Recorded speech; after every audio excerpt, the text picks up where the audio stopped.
ഈ ഉടമ എന്ന് പറയുന്ന ആള് കോൺഗ്രസിന്റെ സജീവ പ്രവർത്തകനാണ്. അതവിടെ നിൽക്കട്ടെ. പിന്നെ ഇവിടെ കോൺഗ്രസിന്റെ പ്രതിനിധി പറഞ്ഞൊരു കാര്യമുണ്ട്. നിർമ്മാണത്തിലെ ഉള്ള ചില കാര്യങ്ങളിലെ ചില ഭാഷകൾ പഠിക്കേണ്ടി വരും എന്ന് അദ്ദേഹം പറഞ്ഞല്ലോ. കോൺഗ്രസിന് ഒരു ഭാഷ പഠിക്കേണ്ടതില്ല. കാരണം ചുമരുമില്ല, മേൽക്കുരയില്ല, തറയുമില്ല, ഇട്ട കല്ല് പോലുമില്ല. ദുരന്ത ബാധിതരുടെ പേരിൽ പണം പിരിച്ച് തട്ടിപ്പ് നടത്തി തിരഞ്ഞെടുപ്പിൽ ഉപയോഗിച്ചവരാണ് കോൺഗ്രസ്. അവരാണ് ഇതിനെക്കുറിച്ച് പറയുന്നത്. ഇന്നിപ്പോ യൂത്ത് കോൺഗ്രസിന്റെ സംസ്ഥാന അധ്യക്ഷൻ അവിടെ വന്ന് അതിനെക്കുറിച്ച് നിങ്ങൾ ആലോചിച്ച് നോക്ക്. 30 വീട് പ്രഖ്യാപിച്ചിട്ട് 2 വർഷമായിട്ടും നയാ പൈസ പോലും എവിടെയാണെന്ന് മനസ്സിലാവാനും പറയാനുമില്ലാതെ നമ്മൾ കാണേണ്ടത് സർക്കാർ വളരെ മാതൃകാപരമായിട്ടാണ് ടൗൺഷിപ്പിന്റെ നിർമ്മാണവുമായി ബന്ധപ്പെട്ട് മുന്നോട്ട് പോകുന്നത്. ടൗൺഷിപ്പ് നിർമ്മാണം മാത്രമല്ല, ദുരന്തബാധിതരെ രക്ഷാപ്രവർത്തനം തുടങ്ങി ഇതുവരെയുള്ള എല്ലാ പ്രവർത്തനങ്ങളും അങ്ങേയറ്റം മാതൃകാപരമായി ലോകത്തിൽ തന്നെ മറ്റെവിടെയും അവകാശപ്പെടാൻ കഴിയാത്ത നിലയിലാണ് നമ്മൾ മുന്നോട്ട് പോയിക്കൊണ്ടിരിക്കുന്നത്. കേരളത്തിലെ എല്ലാവരുടെയും പിന്തുണയോടുകൂടി സർക്കാർ ഈ പ്രവർത്തനങ്ങൾ നടത്തി മുന്നോട്ട് പോകുമ്പോൾ അതിനെ മോശമാക്കാൻ ആഗ്രഹിക്കുന്ന ചില ആളുകളാണ് ഇത്തരത്തിലുള്ള പ്രചാരവേല സംഘടിപ്പിക്കുന്നത്. ഇവിടെ നമ്മൾ കാണേണ്ടത് 178 വീടുകളുടെ നിർമ്മാണ പ്രവർത്തനം ഏറ്റവും അവസാന ഘട്ടത്തിലാണ്. അതിന്റെ ഏറ്റവും മിനുക്കുപണികൾ പോലെയുള്ള പ്രവർത്തനങ്ങളാണ് ഇനി നടക്കാനുള്ളത്. അത് പൂർത്തീകരിച്ച് വളരെ വേഗത്തിൽ കൊടുക്കാൻ വേണ്ടിയാണ് സർക്കാർ ഇപ്പോ ശ്രമിച്ചുകൊണ്ടിരിക്കുന്നത്.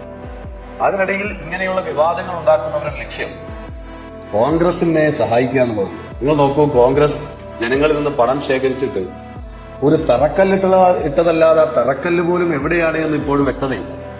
വളരെ കൃത്യമായി തന്നെ നിർമ്മാണ പ്രവർത്തനം ടൗൺഷിപ്പിൽ മുന്നോട്ട് പോകുന്നുണ്ട്. അത് ദുരന്തബാധിതർക്ക് അർഹതപ്പെട്ട ആളുകൾ കൃത്യമായി നൽകും. അങ്ങനെ ഉദ്ഘാടന പരിപാടി നടത്തുന്ന ഘട്ടത്തിൽ തന്നെ അവർക്ക് ഇത്രാം തീയതിക്കുള്ളിൽ നമുക്ക് കൊടുക്കാൻ വേണ്ടി കഴിയും എന്ന് കൃത്യമായി അവരോട് പറഞ്ഞിട്ടുണ്ട്. അതിനൊരു 10-15 ദിവസത്തെ ഒരു കാലതാമസം വന്നു. ഇപ്പൊ ഏപ്രിൽ 30 അവർക്ക് കയറാൻ വേണ്ടി കഴിയും. അതിൽ യാതൊരു സംശയവുമില്ല. ഇപ്പൊ 102 വീടുകളുടെ എല്ലാ അറ്റകുറ്റപ്പണികളും പൂർത്തിയായി കഴിഞ്ഞു. പിന്നീട് അവശേഷിക്കുന്നത് 76 വീടുകളാണ്. ആ 76 വീടുകളിലും വലിയ നിർമ്മാണ പ്രവർത്തനങ്ങളൊന്നും നടക്കാൻ ഇനി ബാക്കിയില്ല. ഈ 76 വീടുകൾ ഇനി ബാക്കിയുള്ളത് ഇത്തരത്തിലുള്ള ചില അറ്റകുറ്റപ്പണികളാണ്. വീട് പണി കഴിഞ്ഞാൽ അന്നേരം തന്നെ ഈ വീട് കൊടുക്കുക എന്നല്ല ഉദ്ദേശിക്കുന്നത്.